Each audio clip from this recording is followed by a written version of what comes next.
आज हमारे साथ एक ऐसी शख्सियत मौजूद हैं जिनका नाम सुनकर चेहरे पर मुस्कान आ जाती है, जिनकी कविताओं में जिंदगी का दर्द भी है और उसका इलाज भी। हास्य कविता के आसमान में एक रोशन सितारे जो अपनी कलम से लोगों के दिल को छू जाते हैं। हम बात कर रहे हैं भारत के मशहूर हास्य कवि शंभू शेखर जी की। सर, ITS मोहन नगर गाजियाबाद में आपका हार्दिक स्वागत है। थैंक यू सर, पहला क्वेश्चन हमारा आपसे ये रहेगा कि ITS के कैंपस में आपको आकर कैसा फील हो रहा है?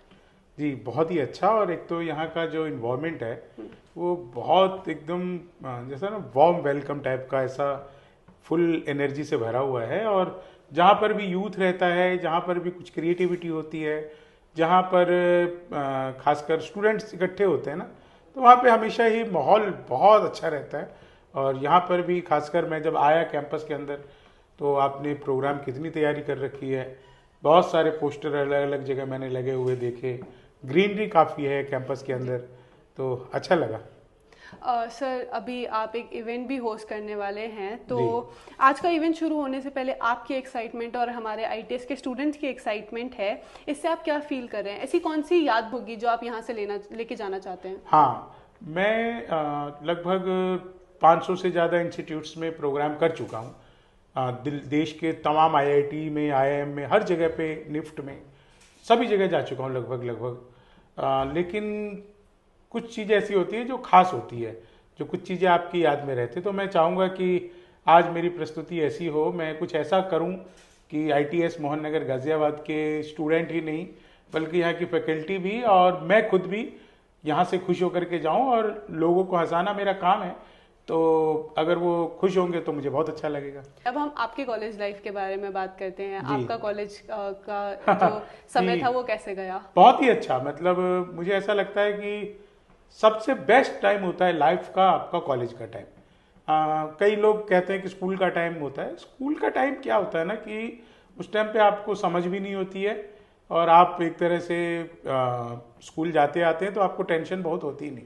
लेकिन कॉलेज आते आते तक ना आपको थोड़ी दुनियादारी की भी समझ होती है।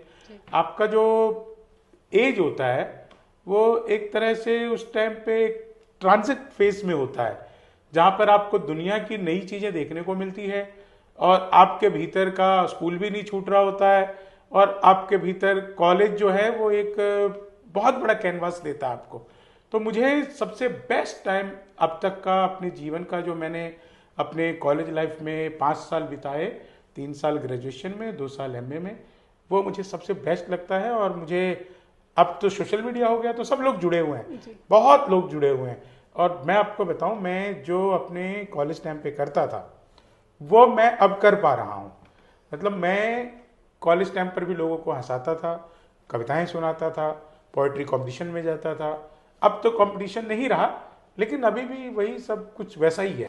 सर, आपने मोतीलाल नेहरू कॉलेज से ही अपनी ग्रेजुएशन की थी पॉलिटिकल साइंस में, तो ये सफर आपका हास्य कविता का कैसे शुरू हुआ? मेरा सफर स्कूल टाइम से शुरू हो गया था। मुझे स्कूल में दोस्तों को चुटकुले सुनाना, शायरी सुनाना, किसी और की, बाद में तो मैं खुद लिखने लगा, तो वो सब बहुत पसंद था। और मैं नौकरी नहीं करना चाहता था।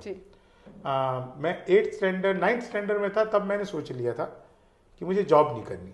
करना क्या है पता नहीं, जॉब नहीं। तो मैं जिस स्कूल में पढ़ता था, RK पुरम सेक्टर 8 न्यू दिल्ली, सेक्टर 7, तो सेक्टर 7 में मैं पढ़ता था RK पुरम में। तो वहाँ पर एक बार कवि सम्मेलन हुआ, मैंने कवि सम्मेलन सुना और मुझे इतना अच्छा लगा कि मैंने तभी तय कर लिया था, उस समय मैं 11th क्लास में था, कि मैं कवि बनूंगा।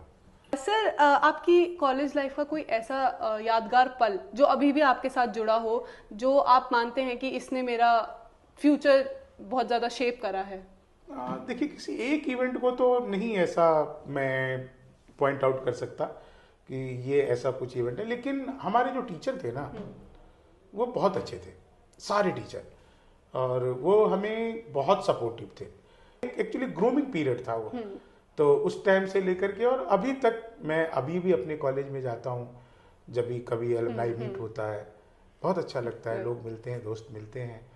और मुझे ऐसा लगता है कि अगर मेरा टाइम कॉलेज पे वैसा नहीं बीता होता तो शायद मैं इतना अपने आप को ग्रो नहीं कर पाता। आप हमारी नई युवा पीढ़ी को कोई संदेश देना चाहेंगे? हाँ, मैं जो भी नई युवा पीढ़ी इस पॉडकास्ट को देख रही है, इस इंटरव्यू को देख रही है, उनसे मैं एक चीज़ कहना चाहता हूँ कि रील्स की दुनिया ने, इंस्टाग्राम ने, फेसबुक, सोशल मीडिया, या जो भी कुछ कहिए, इन सब चीज़ों ने, फिल्मी दुनिया ने ये दिखाया कि सफल आदमी वही है जो सुंदर है, दिलडौल अच्छा है, बहुत, ऐसा कुछ नहीं है। आपका नॉलेज कितना है अपने सब्जेक्ट को लेकर के, बस इतना बहुत है आपके सक्सेस होने के लिए। तो आप जो कुछ भी चुने, ये जाने कि इसका एंड क्या हो सकता है जी। बस उसकी गहराई में कूद जाइए कि आप जिस चीज को जानना चाहते हैं, अगर आप मैथ पढ़ रहे हैं तो उसका एंड क्या हो सकता है, ये आपको जानना चाहिए। सबसे बड़ी चीज, आप अपने आप को पहचानिए, आप क्या करना चाहते हैं। मैंने पहचाना मुझे कविता करनी है, तो जो काम आपको आता है उस काम को करना चाहते, बस उसमें डूब जाइए। मार्कशीट कभी भी तय नहीं करती आपका जीवन कैसा होगा, ये जरूर तय करता है कि आपने अपने जीवन में क्या लेसन सीखा है। बस तो लेसन को सीखिए, उसको इम्प्लीमेंट करिए और अपने आप को आगे बढ़ाइए। सर, इतनी अच्छी सलाह के लिए आपका बहुत बहुत धन्यवाद, और चलिए मिलते हैं। थैंक यू सो मच हमारे साथ बात करने के लिए। धन्यवाद।